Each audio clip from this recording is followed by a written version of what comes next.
அனைவருக்கும் வணக்கம். இந்த வீடியோவில் பார்த்தீங்கன்னா, திருப்பூர் மாவட்டம் ஊத்துக்குளியில் இருக்கிற கதித்தமலை முருகன் கோயில் பற்றி பார்ப்போம். இந்த கதித்தமலை முருகன் கோயில் பார்த்தீங்கன்னா, திருப்பூர்லேருந்து ஒரு 15 கிலோமீட்டர் தூரத்தில் இருக்குது. ஈரோடுலேருந்து பார்த்தீங்கன்னா, ஒரு 45 கிலோமீட்டர் தூரம் வருங்க. சுற்று வட்டாரத்தில் பார்த்தீங்கன்னா, இந்த கோயில் வந்து ரொம்பவே ஃபேமஸான ஒரு கோவில். இந்த கோவிலுக்கு பார்த்தீங்கன்னா, வேறு சில பார்த்தீங்கன்னா, வெற்றி வேலாயுத சுவாமி திருக்கோயில்னு சொல்லுவாங்க, கதித்தமலைன்னு சொல்லுவாங்க, மயூரகிரி, அப்புறம் கோபித்த மலை. இந்த மாதிரி வந்து வெவ்வேறு பெயர்களில் சொல்லப்படுது. இந்த கோவில் வந்து அருணகிரிநாதரால் பாடல் பெற்ற ஒரு தலம். இந்த கோவில் 13ஆம் நூற்றாண்டில் கொங்கு மன்னர்களால் இந்த கோவில் கட்டப்பட்டிருக்கு. இந்த கோவிலோட ரொம்பவே ஒரு சிறப்பான விஷயம் என்னென்னா, மலை மீது மரத்தேர், அதாவது பார்த்திங்கன்னா தேர் வந்து மலைக்கு கீழே வந்து மரத்தேர் இழுப்பாங்க. மலை மேலே பார்த்திங்கன்னா இந்த தங்கத்தேர் இந்த மாதிரி அந்த மாதிரியான தேர்கள் தான் இருக்கும். ஆனால் இந்த மலையில் பார்த்திங்கன்னா மலை மீலேயே பார்த்திங்கன்னா ஒரு மரத்தேரும் வந்து இங்கே வலம் வரும் விசேஷ நாட்களில். இந்த கோயிலோட அமைப்பு பார்த்திங்கன்னா, இந்த மலையே பார்த்திங்கன்னா மயில் வடிவில் இருக்குங்க. அதனால தான் வந்து மயூரகிரி அப்படின்னு சொல்லப்படுது. மயூரகிரினா மயூரிங்கிறது பார்த்திங்கன்னா வடமொழியில் மயிலை வந்து குறிக்கிறதாகும். அதனால தான் வந்து இந்த மலைக்கு இன்னொரு பெயரை பார்த்திங்கன்னா மயூரகிரி அப்படின்னு சொல்லுவாங்க.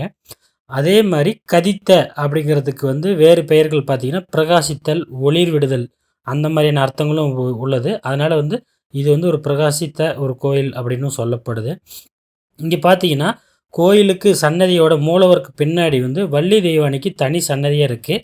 அது வந்து பார்த்திங்கன்னா மூலவர்லேருந்து கொஞ்சம் தூரம் தள்ளி மலையோட பின்பகுதியில் இந்த இது அமைஞ்சிருக்கு. ரொம்பவே ஒரு புகழ்பெற்ற ஒரு கோவில். இந்த சுற்று வட்டாரத்தில் வந்து முக்கியமான விசேஷ நாட்களில் ரொம்ப நல்லாயிருக்கும். அதுபோக வந்து கீழவும் வந்து தேர் வந்து இழுப்பாங்க. இந்த வீடியோவில் பார்த்தீங்கன்னா, நான் அந்த கீழே தேர் இழுக்கிற நிகழ்வை வந்து அதையும் எடுத்திருப்பேன். கோயிலுக்கு வந்து நம்ம வந்து படி வழியாகவும் வரலாம், மேலேயே ரோடும் போகுது. ஸோ வந்து ஊத்துக்குளி பஸ் ஸ்டாண்ட்லேருந்து பக்கத்துலேயே தான் இருக்குது. பஸ் ஸ்டாண்டுக்கு பக்கத்துலேயே தான் இந்த கோயில் இருக்குது. அதனால் வந்து இந்த கோவிலை ரீச் பண்ணுறது ரொம்பவே ஈஸி. ரொம்ப புகழ்பெற்ற ஒரு சக்தி வாய்ந்த ஒரு தலம்.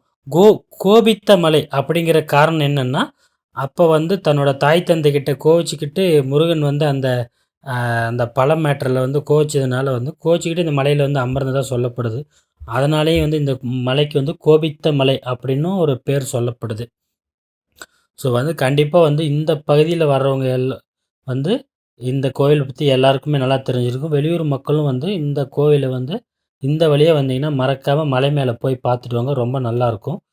இந்த தேர் பார்த்தீங்கன்னா கோவிலுக்கு கீழே இழுக்கிறதுக்காக ரெடி பண்ணியிருக்காங்க. இந்த வீடியோ வந்து நான் எடுத்த டைம் எப்போன்னு பார்த்தீங்கன்னா, அந்த தைப்பூசம் அப்போ எடுத்தது. இந்த வீடியோ போஸ்ட் பண்ணல. ஆனால் இன்றைக்கி தமிழ் புத்தாண்டு. அதனால் வந்து இன்றைக்கி இந்த வீடியோ போஸ்ட் பண்ணியிருக்கேன். ஏன்னா வந்து இன்றைக்கி வந்து நம்ம தமிழ் புத்தாண்டு அன்னைக்கு எல்லாருமே கோவிலுக்கு போவோம். அதனால தான். மீண்டும் ஒரு வீடியோவில் சந்திக்கலாம். நன்றி.